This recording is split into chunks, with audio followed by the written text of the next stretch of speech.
as part of our efforts to solve the open defecation problem, we realized that if government could have an arrangement to provide toilet facilities to the citizenry, so that everybody could have access to toilets.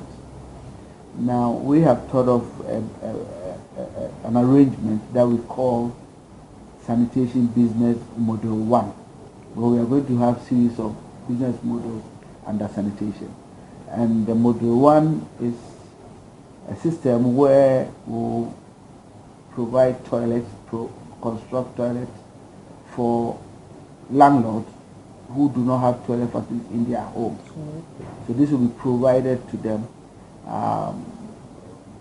on, if you like, say on a lease or payment by installment basis or whichever arrangement that works. So they don't need to pay for the construction of the toilet upfront. It will be done, and then they will spread the payment over a period. Now the other one is where we are providing these toilets in public places, because as you drive along most of our ways, there are no places of convenience, and most places where you think there should be urinals and they are not available. So we also have a program where we appeal to individuals who want to be entrepreneurs, but entrepreneurs in the sanitation sector, i.e. they will be the managers of these toilet facilities. So when they finish paying, the arrangement will be between them and the assembly and the financing agency. So when they finish paying, it's more or less their property now. Okay. Now we took this message as part of our National Sanitation Day campaign. We took it to Fidelity Bank, and I'm sure you are aware that Fidelity is now one of the strongest banks as far as SMEs are concerned. They just had a merger with ProCredit, and we're so impressed that the management of Fidelity Bank has seen the wisdom in what we are proposing and have agreed to partner us to provide these toilet facilities. So basically they will be funding. In other words, they will be providing the funding, but under a special arrangement. It's not going to be the normal lending rate that you see. I think Fidelity will explain this to you. They're more or less looking at it as part of their corporate social responsibility. But we want people to be responsible so that you contribute to own what you are getting. I get. So we are looking at a timeline. I can tell that you are so excited that you find it difficult to believe this is happening. It is going to happen in our time. You know, the world is moving at a pace that we should explore other possibilities of funding projects. It doesn't always need to be necessarily by central government. Where there is a possibility for such partnerships to be forged, and I'm sure you know that Fidelity is one of the progressive banks, and so I believe that they are also serious about it.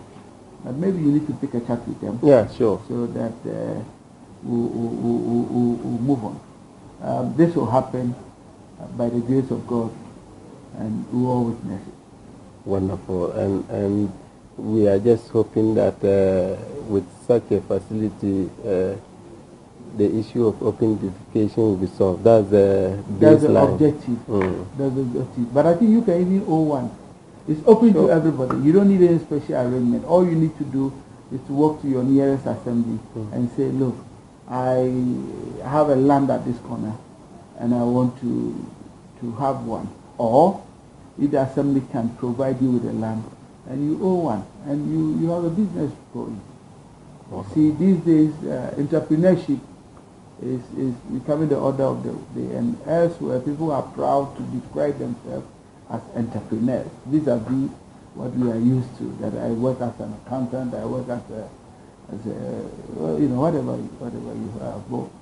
So this is it. I think our generation should be encouraged to try and also be self-employed and own their own businesses.